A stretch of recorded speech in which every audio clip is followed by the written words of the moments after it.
welcome back to the show. The last 2 years have been extremely hard for college students. But for some, going to class is only getting scarier. More than a dozen historically black colleges and universities were flooded with bomb threats this week on the first day of Black History Month. At least 18 HBCUs have had class disruptions in the past 2 days due to bomb threats. Jesus Christ! There are about 100 historically black colleges and universities, or HBCUs, across the U.S., and more than 24 have faced bomb threats this year.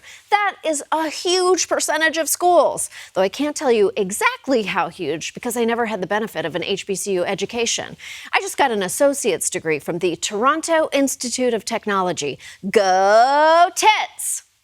Thankfully, no bombs were found on any of the campuses, and the FBI is investigating 6 suspects. But that's really beside the point. Just because no bombs were found, it does not mean harm was not done. The psychological trauma that has been brought on by the threats is very, very severe. I'm not gonna lie, it was kind of scary. Definitely takes a toll on us mentally. It's very concerning because why are we receiving bomb threats for what? We are just students trying to go get our education. She's right. The only thing college students should have to worry about is years of crippling student loan debt.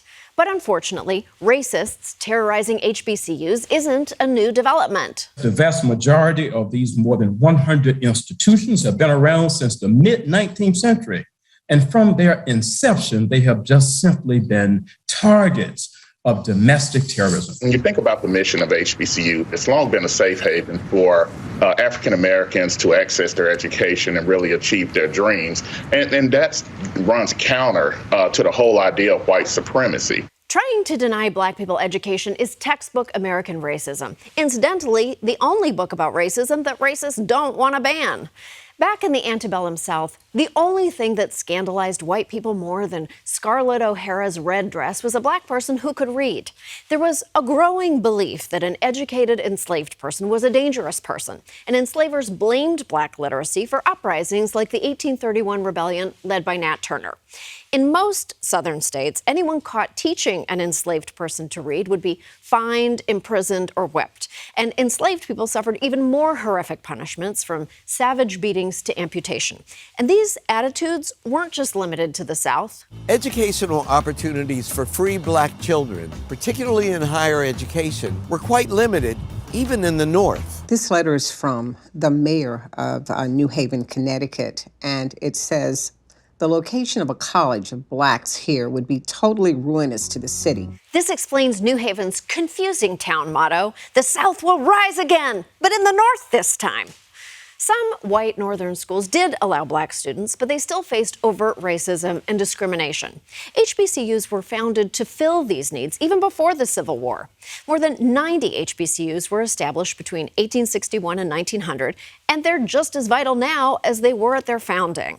Black colleges are spaces where black people are affirmed. There remains a significant racial gap in degree attainment, but this gap is shrinking thanks to these black institutions. These institutions punch above their weight when it comes to developing the talent society needs. Although HBCUs make up only 3% of four-year colleges in the country, they graduate 80% of black judges, 50% of black doctors, and roughly 50% of black teachers.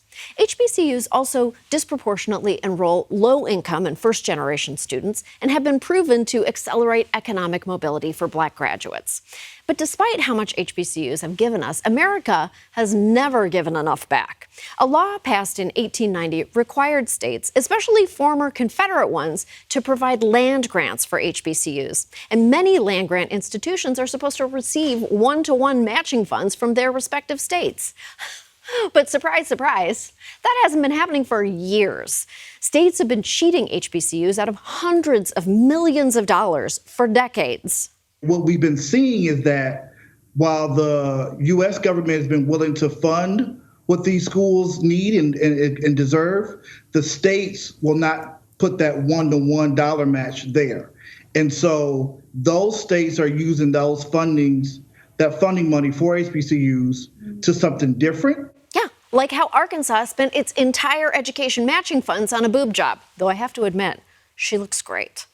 Even worse, the rising college costs, student loan crisis, and federal budget cuts that have broadly impacted higher education are straight up killing HBCUs. Several have closed, and even some of the most renowned schools are struggling. The first HBCU was built, and some of the dormitories, some of the student union buildings remain the same. Hundreds staging a sit-in on campus, protesting housing conditions.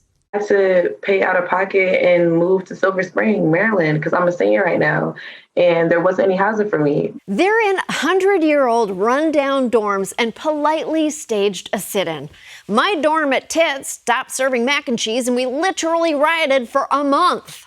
It's not the first time I've stood up against food-based injustice, and it will not be the last. And that is your warning, restaurants that make your own ketchup. Stop doing that. The good news is the Biden administration's coronavirus relief bill funneled an historic amount of cash into HBCUs. The bad news is it's still not nearly enough. It doesn't even begin to make up for all the money public HBCUs have been denied over the years.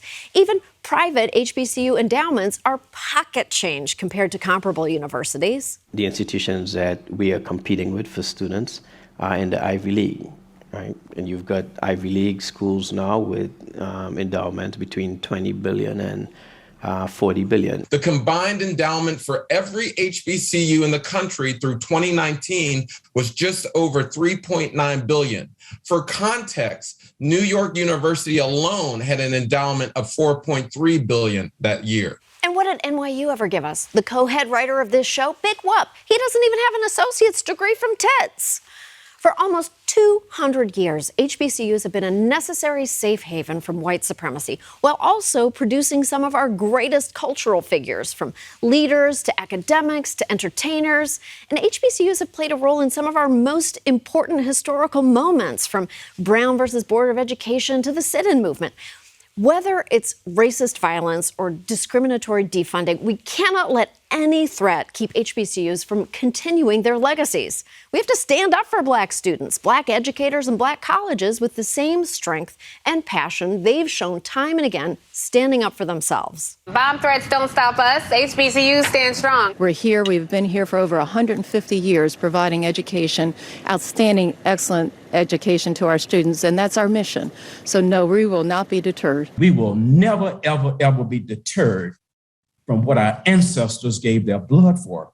And it was to ensure that these campuses were holding high the ideals in the U.S. Constitution and educate students to grow the future and indeed lead the world. I can't think of anything more American than that. We'll be right back.